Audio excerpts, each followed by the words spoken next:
স্বাগত আজকের বাংলাদেশে। আপনাদের সঙ্গে আছে আমি খালেদ মহিউদ্দিন। দশম সংসদে সরকারি দল আওয়ামী লীগ ও প্রধান বিরোধী দল জাতীয় পার্টির সুসম্পর্কের বিষয়টি নিয়ে ভাবনায় পড়েছেন বোদ্ধারা। বিএনপিহীন সংসদের গ্রহণযোগ্যতা দেশে বিদেশে আগে থেকেই প্রশ্নের মুখে রয়েছে। আন্দোলনের নামে বিরোধী শিবিরের সন্ত্রাস সহিংসতা মানতে পারছে না তারা। প্রধান দুই দলের সমঝোতা ছাড়া গণতন্ত্র জনগণের স্বস্তির পূর্ণ নিশ্চয়তা দিতে পারছেন না দল দুটির নেতারাও। এসব নিয়ে আজকের আলোচনা মিল অমিল গরমিল। কথা বলতে স্টুডিওতে আছেন দৈনিক ভোরের কাগজের সম্পাদক শ্যামল দত্ত, আছেন যশোর ৩ আসনের সংসদ সদস্য কাজী নাবিল আহমেদ, সুপ্রিম কোর্টের আইনজীবী ব্যারিস্টার পারভেজ আহমেদ এবং বাংলাদেশ ফেডারেল সাংবাদিক ইউনিয়নের সভাপতি জনাব রুহুল আমিন গাজী। স্বাগত আপনাদের। জনাব শ্যামল দত্ত, আমি একটু ব্যক্তিগত বিষয়ের অবতারণা করে আপনার কাছে একটু প্রশ্ন করতে চাই। শ্যামল দা, আমরা আপনাকে যখন মাঠের সাংবাদিক হিসেবে দেখেছি, তখন আমি যদি 96 সালের কথাই বলি, তখন এই তত্ত্বাবধায়ক সরকারের দাবিতে যখন আওয়ামী লীগ আন্দোলন করেছে, আপনাকে খুব শক্ত হাতে আপনি সহ সেই তত্ত্বাবধায়ক সরকারের পক্ষে লড়তে দেখেছি। এইবার যখন তত্ত্বাবধায়ক সরকারের প্রসঙ্গে বিএনপি আন্দোলন করতে চাইলো, তখন আপনাকে সেই অবস্থানটাতে আমরা দেখি নাই। আপনি ঠিক তত্ত্বাবধায়ক সরকারের প্রসঙ্গটা সাপোর্টও করেন নাই। তো সেইটা মোটামুটি মিডিয়া সবারই একই রোল। এটাকে আপনি আসলে কিভাবে দেখেন? বিএনপির এই দাবিটাকে আমরা কেন সাপোর্ট করলাম না? সাংবাদিক হিসেবে আমাদের সাপোর্ট করার তো কিছু নেই। আমি মনে করি যে আমরা রিপোর্ট করেছি সে সময় গণমাধ্যমের কর্মী হিসেবে। তবে আমরা যখন টক শোতে এসে বক্তব্য রেখেছি, তখন হয়তো পক্ষে বিপক্ষে বক্তব্য নানা বক্তব্য ছিল। আপনি যদি রিপোর্ট করার কথা বলেন শ্যামল দা, আপনি যেভাবে রিপোর্ট করেছেন সেভাবে কি রিপোর্ট হয়েছে এবার তত্ত্বাবধায়ক সরকারের পক্ষে মেইন স্ট্রিম কাগজগুলির ক্ষেত্রে? দুপক্ষেই হয়েছে, পক্ষ হয়েছে, কিছু কিছু পত্রিকা পক্ষে বিপক্ষে নানা রকম বিশ্লেষণ ছিল। তবে গণমাধ্যমের কাজ কি? আমাদের সবার মতামতটা তুলে ধরা। আমরাও সেটা করেছি। অনেক সময় আমি হয়তো ব্যক্তিগত মতামত দিয়েছি, কারণ আমি নিজে টক শোতে এসে যখন দেখেছি বিভিন্ন সময় এই ইস্যুটা এসছে, তখন আমরা অনেকেই এটার যে খারাপ দিকগুলো সেই জায়গাগুলো তুলে ধরেছি, আবার একই সঙ্গে এটার যে ভালো দিক ছিল সেগুলোও আছে, এবং এই জায়গাটি একটি মীমাংসা হতে হবে। আনফর্চুনেটলি আমরা পলিটিক্যাল পার্টিগুলো কোনো এই সলিউশনে যেতে পারি না। ব্যক্তিগতভাবে আমাকে যদি বলেন, আমি মনে করি যে সবার আস্থার জায়গা একটি তৈরি করতে হবে। এখন সেটি তত্ত্বাবধায়ক হবে না কি হবে, সেটা পলিটিক্যাল পার্টিগুলোকে সলিউশন নিতে হবে। কিন্তু আমি নিজে বিশ্বাস করি যে তত্ত্বাবধায়ক সরকারের যে সমস্যাগুলো, এগুলো আমরা ক্রমাগত 96-এ আমাদের কাছে এক্সপিরিয়েন্সটা ছিল না, কিন্তু 96-এ ধরেন আপনি জাস্টিস হাবিবুর রহমান মারা গেছেন, আজকে তার হলো, কবর হলো, তার প্রতি শ্রদ্ধা রেখেই বলি, তিনি যে তত্ত্বাবধায়ক সরকারটি করতে গিয়ে যে সমস্যাগুলো পড়েছেন, আপনি জানেন যে তার ক্ষমতা গ্রহণের 20 দিনের মাথায় দেশে একটা কু হয়ে গেল, এবং চেষ্টা অলমোস্ট হয়ে গেছিল। মানে তৎকালীন রাষ্ট্রপতিকে সেনাপ্রধানকে বরখাস্ত করতে হলো। তা একদিকে তত্ত্বাবধায়ক সরকার প্রধানের তখন কোনো রোল ছিল না, প্রেসিডেন্টের হাতে সমস্ত ক্ষমতা, অথচ যে প্রেসিডেন্ট তার কিছুদিন আগেও ক্ষমতাহীন একেবারে, তিনি হয়ে যাচ্ছেন সমস্ত ক্ষমতার অধিকারী। এই জিনিসগুলো আমাদের এক্সপিরিয়েন্সের মধ্যে ছিল না। এগুলো আমরা 96-এ পেলাম। 2001-এ কি পেলাম? লতিফুর রহমান জানতেন, তিনি ফরমার চিফ জাস্টিস হিসেবে, যে আমি তত্ত্বাবধায়ক সরকারের প্রধান হতে যাচ্ছি। তাকে যখন আমরা বঙ্গভবনে শপথ গ্রহণের পর জিজ্ঞেস করলাম, আপনি যে এই যে 13 জন সচিবকে বদলি করলেন, এটার কিসের ভিত্তিতে, মানে আপনি কি কারণে আপনার মনে হয়েছে? উনি বললেন যে আমি হোমওয়ার্ক করেছি।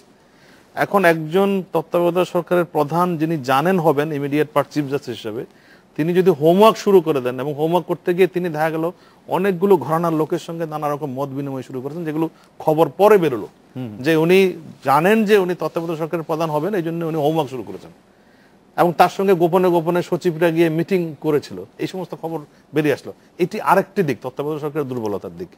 আর সর্বশেষ ইয়াজউদ্দিন সাহেব যেটি করলেন, সেটি তো ভয়াবহ। তিনি সমস্ত অপশনে না গিয়ে, সেগুলো অ্যাডজাস্ট না করে সরাসরি নিজেই নিজেকে ঘোষণা করলেন যে আমি তত্ত্বাবধায়ক সরকার। কিন্তু আপনি কি মনে করেন যে ওরকম একটা সরকার আসলে একটা দলীয় সরকারের অধীনে নির্বাচনের চেয়ে খারাপ? আপনি মনে করেন যে ওরকম একটি সরকার আসলে? এখন এটা নির্ভর করবে আপনি দলীয় সরকার থেকে কতখানি আপনি নির্বাচনের প্রক্রিয়ার সাথে বিযুক্ত করতে পারেন, তার উপরে কতখানি আপনি নির্বাচন কমিশনকে শক্তিশালী করতে পারেন, তার উপরে। আনফরচুনেটলি এই দিকগুলো আমাদের এখন বিবেচনা করতে হবে। আমি একটু জনাব রুহুল আমিন গাজী আপনার কাছে আসি, যে আমরা কিন্তু দেখছি যে মেইন স্ট্রিম মিডিয়া সেভাবে বিএনপিকে বা বিএনপির যে অঙ্গ বা সহযোগী সংগঠনগুলি আছে বা জোটবদ্ধ সংগঠন আছে তাদেরকে সাপোর্ট করে না। আপনাদের কি কোনো মূল্যায়ন আছে যে কেন করছে না, কেন আমরা সাপোর্ট করছি না? আপনাদের সাপোর্ট ঠিক না, আমি যেটা বলতে চাই যে আপনারা যেটা চাচ্ছেন যেভাবে মিডিয়াতে, সেটা কেন পাচ্ছেন না, বা আপনাদের কি এই অনুভূতি হচ্ছে যে আপনারা পাচ্ছেন না? ধন্যবাদ। আমার কিন্তু হচ্ছে যে আপনারা পাচ্ছেন না সেই সাপোর্টটা। না, এটা আপনার এই অনুভূতি হইতে পারে, কিন্তু আপনি দেখেন, আমি যদি প্রথম আলোর কথাই আসি এবং ডেইলি স্টারের কথা, প্রথম আলোতে কিন্তু দেখেন প্রথম থেকেই তারা তাদের যতগুলি জরিপ হয়েছে এই পর্যন্ত, আমি কিন্তু খুব ফলো করছি, যেহেতু এটা অস্বীকার করার কোনো উপায় নেই। আমাদের সার্কুলেশনের দিক থেকে সবচেয়ে লার্জেস্ট সার্কুলেটেড পেপার এটা। প্রথম আলোতে কিন্তু সবসময় কিন্তু তত্ত্বাবধায়ক সরকারের পক্ষে তারা কিন্তু অপিনিয়ন বিল্ড আপ করেছে এবং তারা কভার স্টোরি করেছে, বিভিন্নভাবে বলেছে। এবং ডেইলি স্টার জানেন মাহফুজ আনাম ডেইলি স্টারের সম্পাদক, তিনি কিন্তু অনেকগুলো আর্টিকেল লিখেছে এর পক্ষে। এমনকি তিনি এটাও বলেছেন যে আজকে বিএনপির জায়গায় যদি খালেদা জিয়ার জায়গায় যদি মাননীয় প্রধানমন্ত্রী শেখ হাসিনা থাকতেন, তিনি কি করতেন। দাদা যে তত্ত্বাবধায়ক সরকারের কথা বললেন, এই সচিব বদরুদ্দি এগুলি, কারণ একটি সরকার যখন বিদায় হয় তখন সেটা সেট আপ করে যায় না। জনাব রুহুল আমিন গাজী, আমি পয়েন্ট আসতে চাই, তাহলে আপনি মনে করছেন যে মিডিয়া আপনাদেরকে যে সমর্থন দেওয়ার দরকার সেই সমর্থন দিয়েছে, কিন্তু তারপরও এই আন্দোলনটি একটি গণ আন্দোলনের রূপ পায়নি, এই আন্দোলনের মধ্যে জনসম্পৃক্ততা ছিল না, সেটি কেন? এটা কি বিএনপির ব্যর্থতা? না না না, এটা কি এটা গণ আন্দোলন রূপ পায়নি, সম্পৃক্ত, এই কথা কি বলা যাবে? যাবে। আমরা এই কারণে না, আমি আসতেছি, আপনার যুক্তিতে হয়তো যাবে, আমার যুক্তিতে হয়তো যাবে না, এই কারণে যে 5ই মে যে নির্বাচন হলো, সেই নির্বাচন 5ই জানুয়ারি 2014 যে নির্বাচনটি হলো, সেই নির্বাচনে ভোটার উপস্থিতি কিন্তু প্রমাণ করে যে জনসম্পৃক্ততা পেয়েছে। না, তার আগে আপনারা ভয় দেখিয়েছেন, প্রচুর পরিমাণে 550টির বেশি স্কুল ঘর পুড়িয়ে দেওয়া হচ্ছে, বিরোধী দলের বাড়িঘর বুলডোজার দিয়ে গুড়িয়ে দেওয়া হচ্ছে, যেখানে রাস্তায় নামলে গুলি করে হত্যা করা হচ্ছে, ভোট কেন্দ্র পুড়িয়ে দেওয়া হয়েছে, মানুষ ভোট দিতে কেন যাবে? ভোট কেন্দ্র পুরানো হয়েছে 550টি কত হাজার ভোট কেন্দ্র? 550টি ইজ আ লার্জ নাম্বার। এটা তেমন কিছু না, ঢাকা শহরে একটু পুরানো হয় না, ঢাকা শহরে কিন্তু একটু পুরানো হয়। ঢাকা শহরে নির্বাচন হয়েছে, ঢাকা শহরে বলেন, ঢাকা শহরে যে ভোটের চিত্র, আপনি সাংবাদিক হিসেবে আপনি বলেন, নিজের বিবেককে প্রশ্ন করেন এবং আপনার আমার বিবেককে প্রশ্ন করতে হবে না, আমি নিজেই প্রশ্ন উত্তর দিতে চাই, মানে আমার বিবেককে আলাদা করে প্রশ্ন করতে হবে। আপনার চ্যানেলে যে আমি আপনার চ্যানেল কিন্তু সরাসরি দেখেছি, জি, আপনি যে চিত্রটা দেখিয়েছেন, ঢাকা শহর তো একটু পুরানো হয় না, তারপরে সেখানে এবং কি ক্যান্টনমেন্ট যেখানে সবচেয়ে নিরাপদ জায়গা, সেখানে যে ভোটারের উপস্থিতি, জনসম্পৃক্তি তো পায় না, এটাকে বলা যাবে? কারণ একদিকে দেখলাম যে আমরা জনাব তারেক রহমান, উনি বললেন যে কেউ ভোট কেন্দ্রে যাবেন না ভোট দিতে, আরেকদিকে আমাদের জয় বললেন যে না, সকলে সব নির্ভয়ে গিয়া ভোট দেন। তারপরেও কিন্তু দেখা গেল সব মানুষ সেখানে ভোট দিতে যায়, সব মানুষ তারেক রহমানের কথা শুনেছেন না। আমি সব মানুষ শুনে নেই, কিছু লোক তো শুনেই নেই, যারা গিয়েছে ওই যে 5% 10% তারা তো শুনে নেই, তারা তো গেছে। কিন্তু আমি বলছি ব্যাপক জনসংখ্যা, যেটা প্রথম আলো বারবার থেকে বলতেছে যে 90% লোক কেয়ারটেকার সমর্থন করে, যারা কেয়ারটেকার আন্দোলন করলেন, কেয়ারটেকার প্রতিষ্ঠা করলেন। বর্তমান এই আগের সরকার, মানে এই এখনকার গভর্নমেন্ট, আগের গভর্নমেন্ট যে আওয়ামী লীগ গভর্নমেন্ট, তাদের কিন্তু আগের নির্বাচনে ম্যানিফেস্টো কোথাও ছিল না। আমি প্রশ্নটি ছোট করে আনি, 96 নির্বাচনে একটি জনবিচ্ছিন্ন নির্বাচনে বিএনপি অংশ নিয়ে 96 15 ফেব্রুয়ারি নির্বাচন হয়েছিল, 29 মার্চ বেগম জিয়া ক্ষমতা ছেড়ে দিতে বাধ্য হয়েছিলেন। আপনি কি মনে করেন যে 5ই জানুয়ারি যে নির্বাচন হয়েছে সেই টাইম ফ্রেম যদি আমরা ধরে নেই, 15 ফেব্রুয়ারির মধ্যে শেখ হাসিনা ক্ষমতা ছেড়ে দিবেন? আমি কোন টাইম ফ্রেম দিতে চাই না, কিন্তু আমি মনে করি পার্থক্যটা কোথায়, মানে কোন জায়গায়, মানে পার্থক্য আছে। তখন কিন্তু খালেদা জিয়ার কাছে কোনো অপশন ছিল না, কারণ আওয়ামী লীগ বিটার একটি অংশ ছিল, 2/3 মেজরিটি খালেদা জিয়ার কাছে তখন ছিল না, যেই কারণে তাকে 15 ফেব্রুয়ারি নির্বাচন করতে, 15 ফেব্রুয়ারি নির্বাচনটি উনি তত্ত্বাবধায়ক সরকারের জন্য করেন নাই, উনি নির্বাচনে থাকার জন্য ওই জন্যই করেছেন। না 15 ফেব্রুয়ারি বিরোধী দলের আন্দোলনের কারণে তিনি, তার কাছে যেহেতু 2/3 মেজরিটি ছিল না, সেই নির্বাচনে তিনি বাধ্য হয়ে করেছেন। সেই নির্বাচনের পরপরই কিন্তু সংশোধন করার পরই উনি সংসদ ভেঙে দিয়েছেন।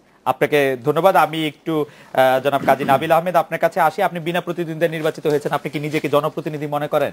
জি, আমি মনে করছি জনপ্রতিনিধি, কারণ আমি প্রতিদ্বন্দ্বিতা করতে প্রস্তুত ছিলাম, আর প্রতিদ্বন্দ্বী না আসলে আমার করার কোনো কিছু নাই। জনগণের কোনো কথা আপনি আসলে সংসদ সদস্য হিসেবে কি করবেন? আপনি তো জনগণের কোনো কথা জানেন না। অবশ্যই জানা আছে, আমি বাংলাদেশের একজন ভোটার, একজন নাগরিক, সেই হিসাবে আমি এর আগে ভোট দিয়েছি, আমি জানি জনগণের জনপ্রতিনিধি হিসাবে আমি যে নির্বাচিত হয়েছি, সেখানে আমি নির্বাচন করতে সম্পূর্ণ প্রস্তুত ছিলাম। যদি অন্য প্রতিদ্বন্দ্বী প্রার্থী যদি না আসে, আমার করার কোনো কিছু নাই সেখানে। নাগরিক হিসেবে যতটুকু জানেন ততটুকুই জানেন, কিন্তু আপনি তো আর জনগণের কাছে জানেন না। নাগরিক তো অনেক জানে, নাগরিক তো প্রথম সিটিজেনশিপের প্রথম জিনিস তো হচ্ছে নাগরিকত্ব। জনপ্রতিনিধি হওয়ার একটা শর্ত নাগরিক, কিন্তু একমাত্র শর্ত তো নাগরিক হওয়া না। আপনি কি মনে করেন যে আপনি যদি আসলে সত্যিকারের একটি ভোটে, আপনি তো এবার প্রথমবার সংসদ সদস্য হলেন, যে আপনি যদি একটি ভোটে জনগণের প্রত্যাশা নিয়ে আসতেন, তাহলে একটা এরকম হইতো, বা একটা কিরকম? আমি জনগণের প্রত্যাশার জন্য আমার এলাকায় গিয়েছি, নির্বাচনের জন্য আমি প্রস্তুত ছিলাম, আমি এলাকায় বিভিন্ন জায়গাতে ঘুরেছি, আমি বিভিন্ন ভোটারের সাথে পরিচিত হয়েছি, বিএনপি জাতীয় পার্টি সহ বিভিন্ন ভোটারের সাথে, বিভিন্ন কর্মীদের সাথে আমার দেখা হয়েছে, কথা হয়েছে। কিন্তু যদি প্রতিদ্বন্দ্বী প্রার্থী না থাকে, আমি কাউকে বাধ্য করতে পারি না আমার সাথে নির্বাচন করার জন্য। কাজী নাবিল আহমেদ, আপনাকে আমরা বাংলাদেশ ফুটবল ফেডারেশনের একজন খুব বড় কর্মকর্তা, সহসভাপতি হিসেবে জানি, আপনাকে অনেকদিন ধরে আমরা জানি, আপনাদের সজ্জন হিসেবে আপনার পরিচিতি আছে। আপনি বলেন তো যে 10ম সংসদ নির্বাচনটা আসলে কেমন হয়েছে, কি এই নির্বাচনটাকে আপনি কিভাবে কি মূল্যায়ন করেন, এটা কিরকম নির্বাচন? এটা মূল্যায়ন করতে হবে যে দশম জাতীয় সংসদের নির্বাচন অনুষ্ঠিত হয়ে গিয়েছে, নির্বাচনটা আরো ভালো হতে পারতো যদি সব দল এখানে পার্টিসিপেট করতে আসতো। সেই জন্য আমাদের সরকারি দল বিগত সরকারে থাকার সময় তারা একের পর এক তার প্রস্তাব দিয়ে গেছেন বিরোধী দলকে ডায়ালগে আসার জন্য, একেবারে প্রস্তাব দিয়ে গেছেন মন্ত্রণালয়ে ভাগ করার জন্য, অন্তর্বর্তী সরকার গঠন করার জন্য, কিন্তু বিরোধী দল কোনো প্রস্তাবেই রাজি হয়নি, তারা আসেননি। এবং আমি যদি বলতে চাই কোনো খেলা বা কোনো রাজনীতি, ফুটবল খেলা দুটো দলের প্রয়োজন হয়, যদি আরেকটি দল খেলতে রাজি না হয় কোনো ক্রমে কিন্তু সেই খেলা কিন্তু চালানো কিন্তু সম্ভব না। সেই অনুযায়ী নির্বাচন হতে হয়েছে, নির্বাচন অনুষ্ঠান করা হয়েছে, এখানে 5-10% ভোট দেয়নি। আপনি যদি সরকারি হিসাব দেখেন, যদি নির্বাচন কমিশনে 39% ভোট দিয়েছে, জানিপব যদি দেখেন সেখানে তারা কিন্তু লেটেস্ট রিপোর্টে বলেছে 33% প্লাস ভোট দিয়েছে। আপনার কি মনে হয় কত পার্সেন্ট ভোট পড়েছে? আমার মনে হয় আনুমানিক প্রায় 39%-এর কাছাকাছি পড়েছে। মানে আপনি নির্বাচন কমিশনের সঙ্গে আছেন প্রায়। আমার ঠিক বিশ্বাস না যে নির্বাচন কমিশন সত্যি কথা বলছে। আমার কাছে মনে হয় বা নির্বাচন কমিশন, কারণ আমি সাংবাদিক হিসেবে যতটুকু দেখেছি 39 ভাগ ভোট পড়েছে বলে আমার মনে হয় নাই। আমি সারাদিন ধরে মাদারীপুরে গেছেন বা আপনি যশোরে গেছেন বা আপনি রংপুরে গেছেন বা আপনি সিলেটে গেছেন, মাদারীপুর সিলেটে আমাদের সব জায়গায় আমাদের লোক ছিল, মানে আমার সব জায়গায় আপনি দেখেছেন নাকি দেখেননি? না, আমাদের লাইভ কানেক্টিভিটি ছিল, আমরা দেখেছি কোন জায়গায় কিরকম ভোট পড়েছে।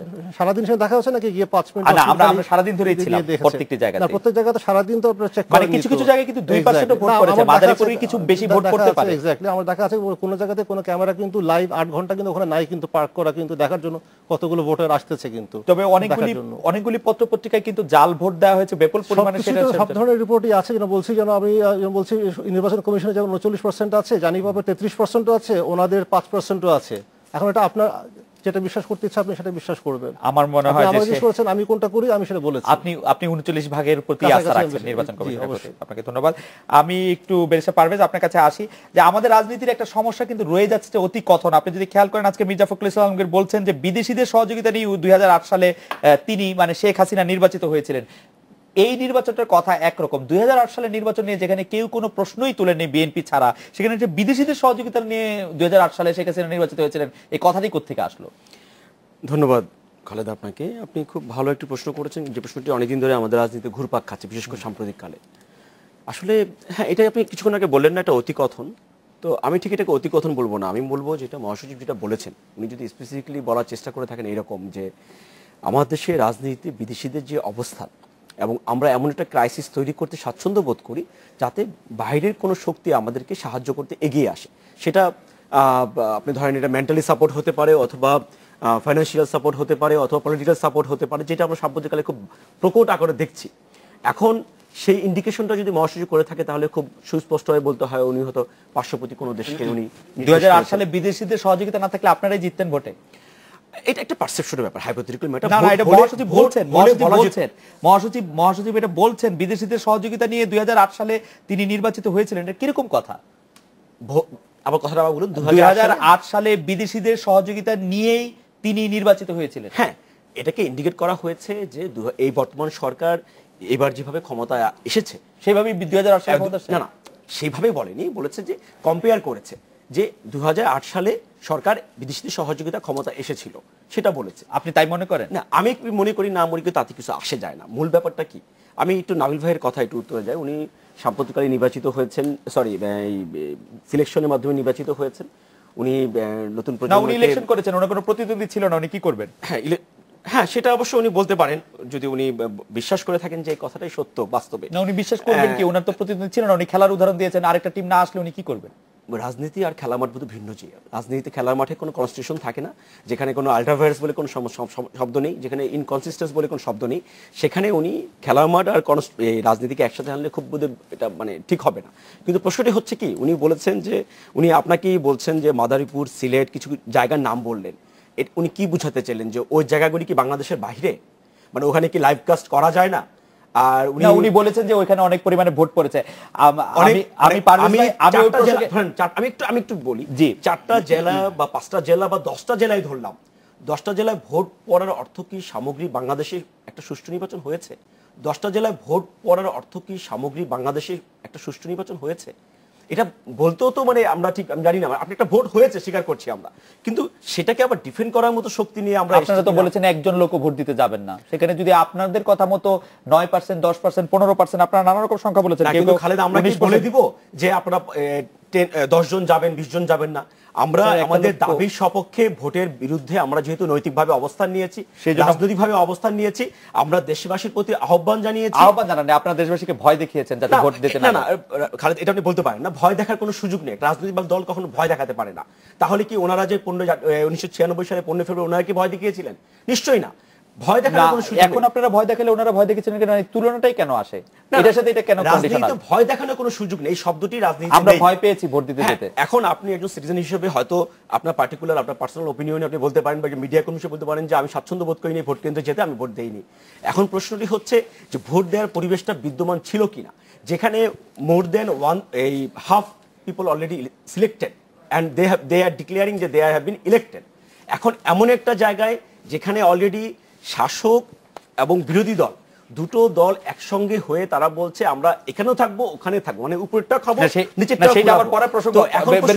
বেলসে পারভেজ, আমি আবার আসছি আপনার কাছে। আমরা একটা বিরতি নিতে হচ্ছে, বিরতি নিয়ে শ্যামলদা আমি আপনার কাছে ফিরবো যে আওয়ামী লীগের মানে দ্বিতীয় শীর্ষ নেতাই বলা যায় সৈয়দ আশরাফুল ইসলাম আজব বলেছেন যে প্রধান দুই দলের মধ্যে সমঝোতার জন্য নেপথ্যে আলোচনা রয়েছে, এটা বেগবানও হচ্ছে। আপনি এটাকে কিভাবে বিশ্লেষণ করেন? আপনি যদি একটু বলতেন নেপথ্যের আলোচনাটা আসলে কি। আমরা একটা বিরতি নিয়ে ফিরছি আপনার কাছে।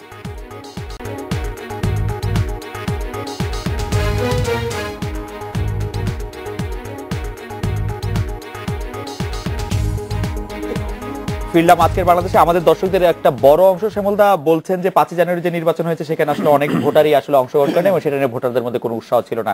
একজন দর্শক বাবু উনি স্পেসিফিক ব্যারিস্টার পারভেজকে উদ্দেশ্য করে বলেছেন আপনি সাতক্ষীরা গিয়ে দেখে আসুন যে ভোটারদেরকে যেতে নিষেধ করার জন্য সেখানে জামাত শিবির বিএনপির লোকেরা কি বলেছেন। সেটি নিশ্চয়ই আবার পারভেজের কাছে আলোচনা আসবে। শ্যামলদা নেপথ্যের আলোচনা প্রসঙ্গটা যদি একটু বলতেন। আমরা ঠিক জানি না, নেপথ্যের কথা মাঝে মাঝে শুনি, মাঝে মাঝে শুনি যে আবার এটি ঠিক না। যেমন নেপথ্য নিয়ে একটি টেলিফোন লিকস হয়েছে, আপনি জানেন নিশ্চয়ই, যে শমশের মোমিন চৌধুরী এবং তারেক রহমানের মধ্যে আলোচনা। সেখানে ওবায়দুল কাদের এরকম বলছিলেন যে তলে তলে আলোচনা চলছে, শেষে বলেছে যে এটি এরকম কোনো আলোচনার কথা জানি না। তবে আমরা চাই যে আসলে একটি আলোচনা হোক, সেটাই তলে তলে না, প্রকাশ্যে। আমি মনে করি যে আলোচনাটি সাসপেন্ডেড আছে নির্বাচনের আগে আওয়ামী লীগ এবং বিএনপির মধ্যে যে আলোচনাটি চলছিল, যেটি স্থগিত রাখা হয়েছে, সেটিকে আবার পুনরুজ্জীবন করা দরকার আছে। এটা ইউএন ইনিশিয়েটিভে যে আলোচনাটি কয়েক দফা হয়েছে, শেষ পর্যন্ত আর মানে পুরো বিষয়টা এগোয়নি।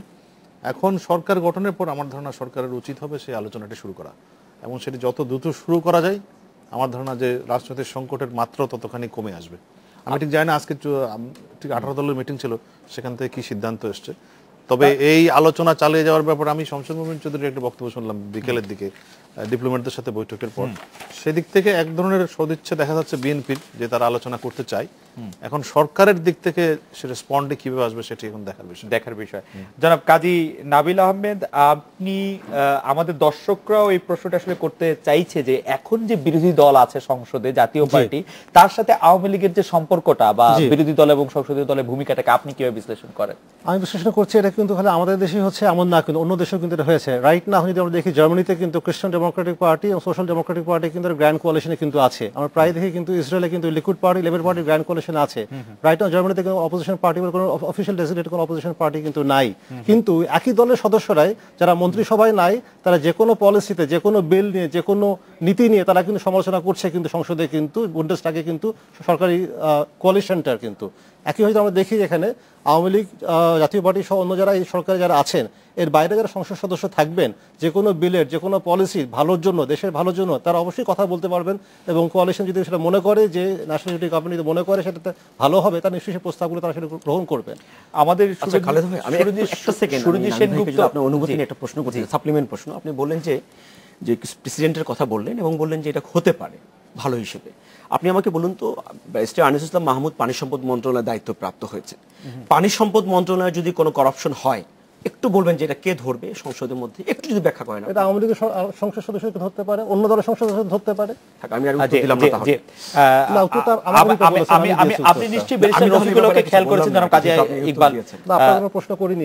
কাজী নাবিল আহমেদ, আপনি নিশ্চয়ই ব্যারিস্টার রফিকুল হকের মন্তব্য খেয়াল করেছেন যে তিনি বলছেন যে এটা হচ্ছে এক ধরনের সুবিধাবাদী গণতন্ত্র এবং গণতন্ত্রকে যে ঠিক পথে পরিচালনা করার জন্য যে বিরোধী দলের ইয়েটা প্রয়োজন হয় সেখানে সেটা অনুপস্থিত। আপনার কাছে কি এরকম মনে হয় না যে বিরোধী দল নাই বা এক রকমের দুর্বল বিরোধী দল? আপনি যদি 1940 সালে যান, যখন উইনস্টন চার্চিল যখন দ্বিতীয় বিশ্বযুদ্ধের সময় সরকার গঠন করেছিলেন, তখন ক্লেমেন্ট অ্যাটলি যিনি ছিলেন লেবার পার্টি লিডার, পরে প্রাইম মিনিস্টার, সে কিন্তু তখন ছিল কিন্তু ডেপুটি প্রাইম মিনিস্টার। কিন্তু ওই সময় কোনো বিরোধী দল কিন্তু ছিল না। কিন্তু রাইট নাও জার্মানিতে কোনো বিরোধী দল কিন্তু নাই। 2005 থেকে 2009 সালে জার্মানিতে কোনো বিরোধী দল ছিল না। রাইট নাও ইসরায়েলে কিন্তু কোনো বিরোধী দল কিন্তু নাই। কিন্তু সেটা বলছি, এটা কিন্তু প্রেসিডেন্ট ব্যারিস্টার রফিক হলো সম্মানীয় ব্যক্তি, তার মন্তব্যে আমি যাচ্ছি না, কিন্তু এরা প্রেসিডেন্ট কিন্তু অহরহ কিন্তু পার্লামেন্টারি ডেমোক্রেসিতে কিন্তু সারাক্ষণ কিন্তু হচ্ছে। কিন্তু বিদেশে নানা ধরনের প্রেসিডেন্ট আছে, আমাদের দেশের মতো দলীয় প্রধানরা বা সরকার প্রধানরা যে পরিমাণ ক্ষমতা তাদের আছে সেইটার কোনো উদাহরণ আপনি কি সারা পৃথিবীর কোথাও দেখাতে পারবেন? অন্য পৃথিবীর উদাহরণগুলি যদি আমরা দেখি বা শুনি। আমি যেমন মালয়েশিয়াতে যে প্রধানমন্ত্রী আছে তিনি তো অত্যন্ত ক্ষমতাশালী আছেন।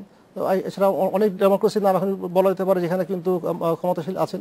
আমাদের দেশের প্রধানমন্ত্রী যারা আছেন তারা তো জাতীয় সংসদ আছে, আমাদের বিচার বিভাগ আছে, যেখানে তাদের অনেক কিছু তাদের সিদ্ধান্ত রহিত করা হচ্ছে। আমাদের প্রেস আছে, ফ্রি মিডিয়া আছে, যারা তাদেরকে সমালোচনা করছেন, টক শো আছে। আমি এই জায়গা থেকে বেশি পারভেজ মিডিয়াকে আপনার কতটা ফ্রি মনে হয় এই সরকারের সময়? আমি আমার ব্যক্তিগত অভিজ্ঞতা বলতে পারি যে এই সরকারের সময় আমরা মিডিয়াতে যে পরিমাণ ফ্রিডম এনজয় করেছি সেটা আমি আসলে এতটা ভাবি নাই। আমি সত্যি কথা বলতে পারি। আপনার কাছে কি মনে হয়? হ্যাঁ, অবশ্যই মিডিয়া তো ফ্রি আছে, তার বড় উদাহরণ হচ্ছে যে আমি এখানে কথা বলছি। জি, এটা একদিকে আপনি বলতে পারেন। আসলে মিডিয়ার ফ্রিনেসটা হচ্ছে দুই রকম আমার দেশে। এখন চলছে কি সেলফ সেন্সর যেটা বলে আর কি। আমার দেশে মিডিয়ারা নিজেরাই বুঝে নেয় যে মানে বাতাস কোন দিকে যাচ্ছে, সেভাবে অনেকে রিয়েক্ট করার চেষ্টা করে। তবে কিছু গণমুখী গণমাধ্যমও আছে। এখন দু একজনের পার্টিসিপেশন দেখে, তাদের প্রোঅ্যাক্টিভনেস দেখে আমি টোটাল মিডিয়ার উপরে আসলে কমেন্টস করতে পারবো না। কিন্তু এটা সত্যি আমার দেশের গণমাধ্যম অত্যন্ত শক্তিশালী একটা জায়গায় এসছে, যার জন্য এই সরকারের নির্বাচন নিয়ে যে নির্লজ্জ একটা নাটক আমরা মঞ্চস্থ করার চেষ্টা দেখলাম, সেটা কিন্তু আমাদেরকে আঙুল দিয়ে চোখে দেখে দিতে পেরেছে এই মিডিয়ার কল্যাণে। শুধু আমি বলবো যে বাংলাদেশের মিডিয়া অত্যন্ত স্বাধীনভাবে কাজ করার চেষ্টা করছে, অনেক প্রতিকূলতা সত্ত্বেও তারা এগিয়ে যাচ্ছে। এই ব্যাপারে আমি একটু মিডিয়া বিশেষজ্ঞ জনাব রুহুল আমিন গাজী আপনার মতামত জানতে চাইবো যে আমাদের মিডিয়া আসলে এখন কতটা স্বাধীন? সেলফ সেন্সরশিপের কথা বেরিয়েছে পারভেজ বলছিলেন। না, সেলফ সেন্সরশিপ তো আমরা মাঝে মাঝে করি, আমাদের সুবিধা মতো আমরা করি, কিন্তু মিডিয়া ফ্রিডম আছে এ কথা যেমন বলা যায়। আবার দেখেন আমার দেশ বন্ধ হয়ে গেছে, দিগন্ত টিভি বন্ধ হয়ে গেছে, ইসলামী টিভি বন্ধ হয়ে গেছে, মাহমুদুর রহমান দুইবার জেলে গেছে, দৈনিক সংগ্রামের এডিটরের মতো এরকম বয় প্রতিতে মানে যে ধারে পাশে মানে জীবনে সম্পাদকের প্রতিষ্ঠান বেড়ে কোথাও বেরই হয় না, সেই লোকটি কিন্তু রিমান্ডে না হয়েছে। তারপরে ধরেন আমাদের সাগর উনি যে হত্যাকাণ্ডের শিকার হলো, আফতাব যে আমাদের ফটোগ্রাফার সে সাগর থেকে শিকার হলো। একদিকে যেমন মিডিয়া স্বাধীন, আবার মিডিয়া দেখেন বন্ধও করা হয়েছে। প্রথম চ্যানেল 1-কে বন্ধ করা হয়, যমুনা টিভি কিন্তু অনেকদিন পরে কিন্তু দুষ্ট লোকেরা বলে আপনারা এটা শুরু করেছেন 21 টিভি বন্ধ করে, মানে আপনারা বলতে বিএনপি, সরি 21 টিভি যদ্দূর আমি জানি এটা আদালতের মাধ্যমে হয়েছে, আর এগুলি যেগুলি বন্ধ করা হয়েছে সরকারের এক্সিকিউটিভ অর্ডার, সেগুলো নির্বাহী আদেশ নির্বাহী আদেশ হয়েছে। দুটোর মধ্যে পার্থক্য আছে। এখন আমরা মিডিয়া যেটুকু ফ্রিডম ভোগ করছি এটা আমি মনে করি সাংবাদিকদের এটা একটা বিরাট অর্জন। সাংবাদিকরা কিন্তু নিজেরাই কিন্তু এটি অর্জন করেছে। শ্যামলদার কাছে একটু চট করে আসি কাজী ভাই। শ্যামলদা, এই যে মিডিয়ার স্বাধীনতা আমরা চরমভাবে ভোগ করলো, এই যে মিডিয়াগুলি বন্ধের প্রসঙ্গ চলে আসে, এটার ক্ষেত্রে আপনার মূল্যায়ন কি? এই মিডিয়াগুলি কি বন্ধ করা? কোনো মিডিয়া বন্ধের পক্ষে না। প্রত্যেক মিডিয়া তার নিজের অবস্থান অনুযায়ী জাজমেন্ট হবে। তবে বাংলাদেশের মিডিয়ারও দায়িত্বশীলতার ব্যাপারটি খুব জরুরি হয়ে গেছে, কারণ আমরা দেখেছি মিডিয়ার স্বাধীনতার নামে আমরা এমন এমন জিনিস লিখেছি, যে এমন এমন জিনিস করেছি যেগুলো আসলে প্রশ্নবিদ্ধ, এবং এটার মধ্যে আমার মনে হয় যে আমাদের পেশাদারিত্বের অভাব আছে এবং এটি সময় লাগবে আরো, কারণ নতুন করে অনেকগুলো মিডিয়া চলে এসছে। বিশেষ করে আপনি ব্যক্তিগতভাবে কোনো মিডিয়াই বন্ধের পক্ষে না আমি, কিন্তু মিডিয়া খুলে দেওয়ার ব্যাপারে আপনি কোনো অবস্থা? আমরা অবশ্যই আমরা মনে করি যে আমরা এই নিয়ে বিবৃতিও দিয়েছি আমরা, এবং বলেছি যে বন্ধ মিডিয়াগুলো খুলে দেওয়ার জন্য এবং তাদেরকে একটা দায়িত্বশীলতার মধ্যে আনার জন্য। এটা সবার ক্ষেত্রে প্রযোজ্য। আচ্ছা, আমরা প্রত্যেকের ক্ষেত্রে আমি মনে করি যে এই দায়িত্বশীলতা প্রযোজ্য, যে মিথ্যা সংবাদ প্রচার করবো না। আমি দেখছি কিছু কিছু আজকেও যদি কোনো গণমাধ্যম দেখেন, এমন এমন সংবাদ আছে যে বাংলাদেশে আজকে একটি খবর যদি দেখেন যে নীলফামারীর একটি মসজিদে কেউ নামাজ পড়তে যায়নি, এইটা হচ্ছে একটি বড় করে একটি পত্রিকার খবর। আচ্ছা, এবং এই দেশের গণমাধ্যমে আপনি যে নির্বাচনের কথা বললেন সেটি নিয়েও তো প্রশ্ন উঠছে যে হিন্দুরা লাইন ধরে ভোট দিচ্ছে, এই সমস্ত খবর আমরা প্রচার করেছি। আপনি প্রথম আলোর কথা বলছিলেন গাজী ভাই, এই যে যেইটির কথা বললেন সেটির ক্ষেত্রে আমি সামাজিক যোগাযোগ মাধ্যমগুলিতে অনেকবার আলোচনা হয়েছে যে একটি ছবি ছাপার ব্যাপারে, যেখানে দেখা যাচ্ছে যে হিন্দু ধর্মাবলম্বীরা লাইন দিয়ে ভোট দিচ্ছে এবং সেটির একটি কনসিকুয়েন্সও দেখা গেছে। এটা নিয়ে আপনি কি বলবেন গাজী ভাই? না আসলে এইভাবে আমি নিজে এইভাবে দেখানোর বিরোধী, এইভাবে দেখানো উচিত না। আমরা সবাই বাংলাদেশি নাগরিক, এখানে কে হিন্দু কে মুসলিম এইভাবে বিভেদ করার মধ্যে আমি ঘোরতর এটা বিরোধী। আমি ছোটবেলা থেকে এখন এটা পর্যন্ত সুযোগও নেই। এবং আমি এটা সামনে এই বিরোধী সাংবিধানিকভাবে সে সুযোগ আমি এই যে সংখ্যাগুরু আমি এইটারও বিরোধী। Right. আমরা মনে করি বিভিন্ন কেউ মুসলমান কেউ হিন্দু কেউ বুদ্ধ, কিন্তু আমরা সকলে বাংলাদেশের নাগরিক। এখানে কাউকে সংখ্যালঘিষ্ঠ দেখানো এইগুলি আমি একদম বিরোধী, এগুলি আমি মোটের পক্ষ হতে না।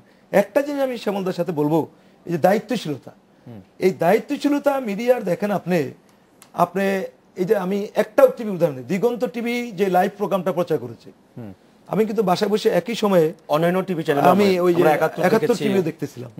দুটির মধ্যে কিন্তু প্রচারের ক্ষেত্রে আমি একটু বেশি মনে হয় 71 আমি দেখছি, যেটা দিগন্ত দেখাতে পারে না।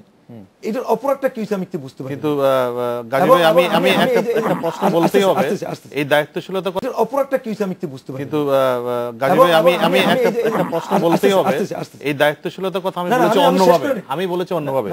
আপনি যখন পত্রিকায় নিউজ লেখেন যে হিন্দুদের সাক্ষীতে সাঈদীর ফাঁসি হচ্ছে, জি, তখন এটিকে দায়িত্বশীলতার মধ্যে পড়ে? আপনি যদি লেখেন যে পররাষ্ট্র মন্ত্রণালয় চালাচ্ছে জিষ্ণু এবং প্রিয়তোষা, একজন জিষ্ণু এডিশনাল সেক্রেটারি আছেন টোটাল পররাষ্ট্র মন্ত্রণালয়ে, একজন প্রিয়তোষ আছেন শুধুমাত্র পররাষ্ট্রমন্ত্রী পিএস ছিলেন।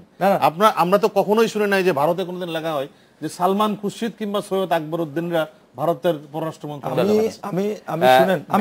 আমি একটু বলি গাজী ভাই, আপনি একটু বড় করে বলেন, আমরা একটু বিরতি নিয়ে আসি, একটু বড় করেই বলি, আমরা একটা বিরতি নিয়ে ফিরছি। আমি শেষ করতে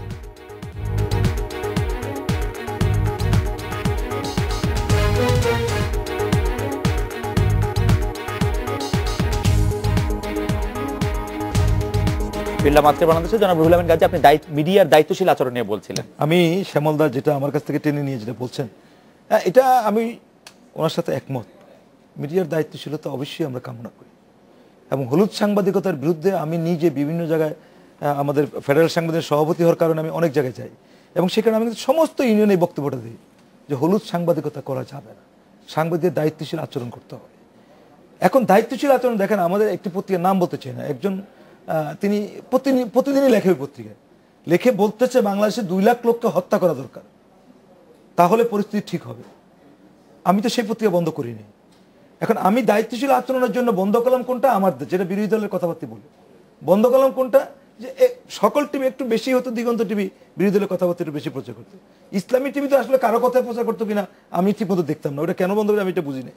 ও সাঈদ ইস্কান্দার মালিকানা সেই জন্য কিনা সেটা আমি বুঝতে পারি না। এর আগে চ্যানেল 1 বন্ধ করলো। তো এখন দায়িত্বশীলতার কারণে আপনি এই বিরোধী দলের কথা একটু বেশি বলে সেগুলো মাহমুদুর রহমানকে বারবার আপনি জেলে নেবেন, তারপর আবুল আসাদকে ধরে রিমান্ডে নেবেন, তারপরে এরপরে শীর্ষ নিউজের ওই যে কি .com তাকে নিলেন আপনি, এইভাবে নিতেই থাকবেন, সেটা তো হয় না। সাংবাদিকতার দায়িত্বশীলতা অবশ্যই প্রয়োজন, দায়িত্বশীল ভূমিকা আমাদের করতে হবে, এবং দায়িত্বশীল ভূমিকা আমরা অনেক সময় লঙ্ঘন করি, এটা আমি একমত। দায়িত্বশীল ভূমিকাকারী যে সরকারের বিরুদ্ধে লেখার ক্ষেত্রে তাও না, আমরা বিভিন্ন দলের ক্ষেত্রে, যেমন আমি একটা দলের বিরুদ্ধে আগে লিখে দিলাম জঙ্গি অমুক দল, এটা কিন্তু আমি লিখতে পারি না। জঙ্গি আপনি কিভাবে হইলেন, কিভাবে প্রমাণ করলেন? আমি একজনকে ভীষণ দিয়া লেখলাম অমুক, এই ভীষণ দিয়ে দিলাম, এই ভীষণ দেওয়ার কিন্তু আপনার এখতিয়ার নাই, কোনো না কোনো ভাবে অথরিটির মাধ্যমে। মানে আপনি বলছেন যে দায়িত্বশীলতা সব দিক দিয়ে সর্বক্ষেত্রে দায়িত্বশীল আচরণ করা দরকার, এই ব্যাপারে আমি 100% একমত, এই ব্যাপারে আমার কোনো দায়িত্বশীলতা ব্যাপারে। কিন্তু আমি মনে করি যে এই দায়িত্বশীলতার আচরণের কারণে কোনো সাংবাদিককে বেকার করা যাবে না। যদি কোনো সুনির্দিষ্ট ব্যক্তি দায়িত্বশীলতা ভঙ্গ করে থাকে, তার পানিশমেন্ট হওয়া উচিত, তাকে সুনির্দিষ্টভাবে সুনির্দিষ্ট কারণে তাকে গ্রেফতার করে তার সাজা হতে পারে। কিন্তু সেই কারণে গোটা মিডিয়াটাকে বন্ধ করে দিই, যে সমস্ত প্রতিষ্ঠানকে ক্ষতিগ্রস্ত করা, এই যে পথটি আজকে সুগম করলাম আমরা, আপনি এটা ক্ষতিটা কি হয় দেখেন, একটা ক্ষতিটা হয় এই যে ধরেন আমি জানি না এই সরকার তো মনে করে 5 বছর থাকবে, থাকবে না 10 বছর থাকবে, বা ওনারা তো 2021 সাল বা 2049 সাল পর্যন্ত 2040 আছে, আচ্ছা থাকুক, এরপরেও যে কোনো একটি সরকার আসে তখন তারাও আবার এই সরকারটি নিতে পারে। আমাদের সংখ্যাটি সেটা মানে সেটাই হলো আমাদের সংখ্যাটি। আমি একটু জনাব কাজী নাবিল আহমেদ আপনার কাছে একটা সেকেন্ড শুধু আমি ওই যেটা বলতে ভুলে গেছেন, দায়িত্বশীলতার একটা চরম প্রকাশ হচ্ছে এই যে দায়িত্বশীল বিরোধী দলকে দায়িত্বশীল করার জন্য সিএমএইচে ভর্তি করে ব্যবস্থা করে আবার সংসদে নিয়ে আসা হয়েছে, এখন তারা দায়িত্বশীল বিরোধী দলে আচরণ করবে, দায়িত্বশীল হবে। সেটা হচ্ছে সংবাদপত্রের কাজ না। মানে জনাব কাজী নাবিল আহমেদ, আপনি এইবার যে মন্ত্রিসভা হলো সেখানে আমরা দেখলাম যে শেষ আওয়ামী লীগ যে সরকার ছিল তার থেকে 34 জন মন্ত্রী প্রতিমন্ত্রী বাদ পড়েছেন। অ্যাপারেন্টলি প্রধানমন্ত্রী একটি কথা দিয়েছিলেন যে যারা এখানে দুর্নীতিগ্রস্ত আছেন বা যাদের নামে কোনো কথা হচ্ছে তাদেরকে বাদ দেওয়া হবে। আমি বলছি না যে তারা সবাই দুর্নীতিগ্রস্ত, কিন্তু এই ক্ষেত্রে কি কিছুটা স্বীকার করে নেওয়া হলো যে গত সরকারে কিছু লোকের আচার আচরণ বা সম্পদের বেড়ে যাওয়াটা প্রধানমন্ত্রীকে খুব কনসার্ন করেছে? এখানে দুর্নীতির প্রশ্নটা ঠিক এভাবে আসেনি। জিনিসটা হচ্ছে কিন্তু আমাদের নির্বাচনের সময় যে সবাইকে একটা স্টেটমেন্ট দিতে হয়, যেটা এফিডেভিট দিতে হয়, হলফনামাতে কিন্তু সবার ওয়েল স্টেটমেন্ট দেশে আছে ট্যাক্সের উপর ভিত্তি করে, কিন্তু সেখানে কিন্তু প্রশ্নটা এসছে যাদের অনেক সময় মনে হয়েছে যাদের ট্যাক্সের পরিমাণটা 2008 থেকে 2013 সালে আরো বেশি ইনক্রিজ করে গেছে, সেখানে একটা পত্রপত্রিকার মাধ্যমে অনেক ধরনের ইঙ্গিত এসছে, অনেক ধরনের কথা এসছে, সেখানে একটা পার্টি একটা কমিটমেন্টের মধ্যে গিয়েছেন যে অনেকে এরকম হয়তো আর মন্ত্রিসভায় নেওয়া হবে না। আমরা যদি মনে করে থাকি, আমরা সংবাদ মাধ্যমের লোক হিসাবে আমরা ক্রিটিসিজম করলাম, সেটা আমলে নেওয়া হলো, সেটা অনুযায়ী আবার দায়িত্ব পালন করা হলো, তাতে আমাদের ইতিবাচক জিনিসই হয়েছে, সেটা জনগণের আশার প্রতিফলন হয়েছে। সাংবাদিকদের কিন্তু আমরা যদি বিশ্বাস করি যে তাদের সম্পদের পরিমাণ বেড়েছে অস্বাভাবিকভাবে, তাদেরকে কি শুধু মন্ত্রিসভা থেকে বাদ দেয় যথেষ্ট? তাদের বিরুদ্ধে কি আমরা কোনো প্রসিডিংস দেখব? না, সম্পদ বাড়া এক জিনিস, দুর্নীতি কিন্তু আরেক জিনিস। সম্পদ বাড়া কিন্তু স্বাভাবিক নিয়মে মানুষের সম্পদ বাড়তে পারে। শ্যামলদা কিছু বলতে আমি আজকেই আমাদের একটা নিউজ যাচ্ছে অলরেডি, আমার ধারণা আপনি হয়তো দেখেছেন যে দুর্নীতি দমন কমিশন ইতিমধ্যে 5 জন এমপি এবং সাবেক মন্ত্রীর বিরুদ্ধে তাদের যে সম্পদের যে হিসাব দিয়েছেন সেটা পরীক্ষা নিরীক্ষা করার জন্য নির্দেশ দেওয়া হয়েছে অলরেডি। একটু নাম বলবেন? এর মধ্যে আমি যেটা দেখলাম, হাসান মাহমুদ আছেন, আব্দুল মান্নান খান আছেন, পানি সম্পদ প্রতিমন্ত্রী মাহবুবুর রহমান আছেন, আরো 2 জন এমপি, আমি এই মুহূর্তে নামটা মনে করছি, মোট 5 জনের বিরুদ্ধে প্রসিডিং শুরু করেছেন। ফলে এটা শুধুমাত্র ওর মধ্যে সীমাবদ্ধ থাকছে না। আমি মনে করি যে যাদের এই অগাধ সম্পত্তির তালিকা আমরা দেখলাম, এটি পুরোটাই একটা স্ক্রুটিনি হওয়ার জন্য একটা কমিটি হওয়া উচিত। এই তো সম্পদ বেরতে পারবে যে এটাকে আপনি স্বাগত জানাবেন কিনা? যাদের বিরুদ্ধে কোনো রকম কোনো কথা উঠেছে তারা কিন্তু এবার মন্ত্রিসভায় জায়গা পাননি, আপনার কাছে কি মনে হয়? এটা আসলে প্রধানমন্ত্রীর পারসেপশন। প্রধানমন্ত্রী যাদেরকে মনে করেছেন যে ওনারা হয়তো এখনো সেভাবে জড়িয়ে পড়েননি বা তো দক্ষতার সহিত করতে সমর্থ হননি, তাদেরকে হয়তো উনি বাদ দিয়েছেন। কিন্তু আসলে শুধুমাত্র বাদ দিয়েছেন এতজনকে, আর বাকি যারা রয়েছে তারা যে একেবারে ক্লিন হ্যান্ড এটা কিন্তু বলা যাবে না। কারণ রাজনীতিতে আপনি জানেন যে এটা পারসেপশনের ম্যাটার, যে আসলে কে কি করছে না করছে, জনগণ কি মনে করছে, সেটা হলো বড় জিনিস। এখন আমার যেটা প্রশ্ন সেটা হচ্ছে, যেহেতু এটা রিপিটেড গভর্নমেন্ট, সমনদা বললেন যে হ্যাঁ 5 জন বা 3 জন, আসলে সংখ্যাটা এত বেশি ভারী, এত বেশি লম্বা তালিকা, সেখানে এই প্রতীকী অর্থে 2 জন বা 3 জনের বিরুদ্ধে এই দুদকের প্রক্রিয়া আমরা দেখেছি, অনেক সার্টিফিকেট বিতরণ করতে দেখেছি, তারা অন্যান্যভাবে তারা চিহ্নিত হয়েছেন, কিন্তু দুদক তারা বলেছে না they are very much clean man. তো এরকম কথা কিন্তু আমরা দুদকে দেখেছি, এই দুদকের মাধ্যমে আমরা দেখেছি। সুতরাং প্রশ্নটি হচ্ছে এরকম না, এখানে একটা কমিটমেন্টের প্রশ্ন। প্রধানমন্ত্রী আজকে যাদের বিরুদ্ধে কথা বলছেন, এখানে শুরুটা করতে হবে আমার নিজের ঘর থেকে, আমার নিজের কাছ থেকে। যতদিন পর্যন্ত আমরা মনে করি যে তৃতীয় বিশ্বের দেশে, যেখানে পক্ষ থেকে এই কথাটা বলা একটু বাড়াবাড়ি হয়ে যায় না? না, বাড়াবাড়ি না। শুনেন, আমি খালেদা জিনিস ক্লিয়ার করতে চাই, আগে কখনো ভালো হয়নি বলে আপনি কখনোই ভালোকে সাধুবাদ বলতে পারবেন না, আর পরবর্তীতে সে কখনো ওই ভালোটাকে টাচ করতে পারবেন না, কিন্তু বলা যাবে না। আমার আগে প্রচুর ভুল থাকতে পারে, আমি যদি সেই ভুলটাকে শুধরিয়ে নিয়ে আগামীতে আরো ভালো কাজ করার চেষ্টা করি, তাহলে কিন্তু আজকে এটা নিয়ে আপনি কিন্তু মানে খুব বেশি আমার মনে হয় যে অন্য প্রসঙ্গে চট করে আসি, যে আপনি কি মনে করেন যে এখনো যে আলোচনার ইঙ্গিত সৈয়দ আশরাফ দিচ্ছেন, অবশ্য শ্যামলদা আমাদেরকে খুব আলো দেখাতে পারলেন না, সেক্ষেত্রে আপনি কি মনে করেন আসলে এখনো আলোচনার কোনো বিকল্প কোথাও নেই, এটা স্বীকার করতে হবে। কিন্তু সৈয়দ আশরাফের আলোচনার যে ইঙ্গিত, এটা একটা পলিটিক্যাল স্ট্যান্ডবাজি ছাড়া আর কিছু না। এটা বাস্তবতা, সবাই দেশের জনগণ সবাই বোঝে। যেখানে আমরা মন্ত্রীদের মুখ থেকে, বিভিন্ন জায়গার কাছ থেকে যেভাবে আমরা প্রভোকেটিভ শব্দ শুনতে পাচ্ছি, নির্মূল করা হবে, তাদেরকে বিদায় করে দেওয়া হবে, সংসদ থেকে আউট হয়ে গিয়েছেন, রাজনীতি থেকে আউট হয়ে যাবে, এরকম অনেক ধরনের বক্তব্য আমরা দেখতে পাচ্ছি। নাও ইট ইজ, এই 2-1 দিনের মধ্যে পেয়ে গেছি। অনেকে প্রেস কনফারেন্স করে অনেক ধরনের কথা বলেছে, পলিটিক্যাল রেটরিক, এটা মানে বিএনপিও বলেছে এক মুহূর্ত থাকতে দিবে না। এখন কতটুকু আপনি পলিটিক্যাল ভাবে নেবেন না, কতটুকু নেবেন না, এটা কিন্তু বলা মুশকিল। কারণ আমি যখন একটি বিতর্কিত এবং একটি মানে হাস্যাস্পদ নির্বাচনের মাধ্যমে ক্ষমতায় এসেছি, আমাকেই বরং সংযত আচরণ করা উচিত, আমাকেই বরং দেশের সমস্ত জনগোষ্ঠীকে আস্থায় নেওয়া উচিত। যেহেতু অনেক এমপি হয়েছেন জনগণের কনসেন্ট ব্যতিরেক, তারা জানেনও না যে তুমি আমাদের এমপি কিনা। আপনি শুনলে আশ্চর্য হবেন, এমন অনেক এলাকা আছে যেখানে খুব রেসপন্সিবল পিপল আছে যারা হয়তো জানে না তাদের এলাকায় কে আসলে নির্বাচিত হয়েছে। কারণ মার্কা নিয়ে অনেক খেলা দেখেছি আমরা, জোটের অনেক অনেক এরকম ইকুয়েশন আমরা দেখেছি। তো এরকম হাস্যকর কখনো ঘটেনি। শেষ কথা আপনাকে বলি বিরতিতে যাওয়ার আগে, আপনার কাছে কি মনে হয় যে বিএনপি যে নির্বাচনে অংশ নিল না এবং একটি সহিংস আন্দোলনের ক্ষেত্রে নৈতিক সমর্থন, কখনো পুরোপুরি সমর্থন দিল, আন্দোলনের সহিংসতার ক্ষেত্রে সেটা বিএনপির জন্য রাজনৈতিকভাবে ভুল ছিল? না, আমি প্রথমত আপনি ক্লিয়ার করতে চাই, বিএনপি কখনো সহিংসতা আন্দোলনের মধ্যে ছিল না, এটা খুব ক্লিয়ার কথা। একটা আন্দোলন করার ক্ষেত্রে অনেক কিছু, ইট অলওয়েজ বিয়ন্ড কন্ট্রোল, কারণ জনগণ কোন কোন এলাকায় কিভাবে রেসপন্ড করবে এটা কিন্তু বলা মুশকিল। যেমন আপনি একটা প্রশ্ন করেছিলেন সাতক্ষীরা নিয়ে, একটা আপনি তো আমাকে SMS পড়ে শুনিয়েছেন বা টুইটারে হয়তো বলেছে যে জনগণ বলেছে, আপনি আমাকে প্রশ্ন করেছেন যে আপনি সাতক্ষীরা এসে দেখেছেন যায় কিরকম ভয়ভীতি দেখানো হয়েছে। এই সাতক্ষীরাতেই আমরা পত্রিকায় দেখেছি কিভাবে বুলডেজার দিয়ে বিরোধী দলের নেতাদের ঘরবাড়ি ভেঙে ফেলা হচ্ছে। এই সাতক্ষীরাতে আমরা দেখেছি কিভাবে মানুষকে গণহত্যার মতো মানুষকে কমপ্লেন করছে। তো আসলে এগুলি তো বিএনপি অবশ্য খুব সহজে গণহত্যা শব্দটি ব্যবহার করে, নানা রকম ভাবে আমরা 2500-এর কথা শুনি, হেফাজতের ক্ষেত্রে অমুকের ক্ষেত্রে অনেক কথা শুনি, সেগুলো অবশ্য পলিটিক্যাল রেটরিক। এ নিয়ে আমরা একটা শেষ পর্বে শেষ আলোচনা করব। আমরা গাজী ভাইকে দিয়ে শুরু করবো যে গাজী ভাই আসলে এই উত্তরণের কোনো সম্ভাবনা আপনি দেখেন কিনা বা সংকট কেটে গেছে বলে আপনি মনে করেন কিনা? আমরা একটা বিরতি নিয়ে ফিরছি আপনার কাছে গাজী ভাই।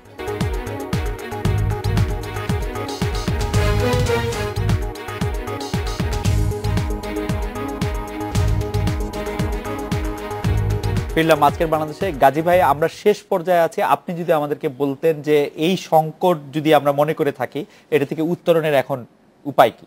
শেষ প্রশ্ন। ধন্যবাদ। সংকট তো বটেই, যেখানে 153 জন বিনা প্রতিনিধি বাংলাদেশের ইতিহাসে প্রথম নির্বাচিত হলো, যেখানে 41টি কেন্দ্রে একটি ভোটও পড়েনি, যেখানে আপনার কিছু কেন্দ্র জ্বালিয়ে দিল, এই সমস্ত সংকট তো আছে। সংকটটা আগের চেয়ে আরো গভীর হয়েছে আমি বলবো, কারণ একটি বৃহৎ জনগোষ্ঠীকে বাদ দিয়ে একটি নির্বাচন অনুষ্ঠিত হয়েছে, যেটি এখন এরশাদ সাহেবের দল কিন্তু এই সরকারের অধীনেই ছিল, আগে তাদের সাথে একটা মহাজোটের অধীনেই ছিল। এটা কোনো বিরোধী দল মানে আমরা সাংবাদিকরা এটা কোনোভাবেই বিরোধী দল হিসাবে এটাকে মনেও করতে পারি না, এবং যারা হয়েছে তারাও নিজেকে বিরোধী দল মনে করে না বলেই তারা বলে যে আমরা দুই জায়গায় থাকবো। সংসদে এমনি তো বিরোধী দল থাকেও না, মানে বিরোধী দল সেটা এটা কোনোভাবেই মানে এটা নাবিল সাহেব হাসতেছে, উনি নিজের মনের প্রশ্নগুলো এর উত্তর খুঁজে পায়, এটা কোনোভাবে বিরোধী দল মানা যায় না। বিরোধী দল কিন্তু দরকার এই কারণে যে সরকারি দল যারা থাকে তাদের ভুলগুলি শুদ্ধিয়ে দেওয়ার জন্য বিরোধী দল, একটা শক্তিশালী বিরোধী দল কিন্তু যে কোনো গণতান্ত্রিক দেশের জন্য বিরাট প্রয়োজন। আজকে সংকট উত্তরণে মোটেই হয় না, সংকট আমি মনে করি আরো ঘনীভূত হয়েছে। এখন এই সংকট উত্তরণের জন্য যেটা শ্যামলদা বলেছে আমি একমত আছি, সংকট উত্তরণের জন্য আজকে ঠিক আছে একটি নির্বাচন করছে। আমরা আগেও শুনেছি যে আমাদের মাননীয় প্রধানমন্ত্রীর একটা ইয়ে ছিল যে উনি 3 বার হয়েছে, আমি 3 বার হয়ে নিয়ে আগে তারপর কথা হতে পারে। আমি সংক্ষেপে আসতেছি। এখন তো সেটাও হয়েছে।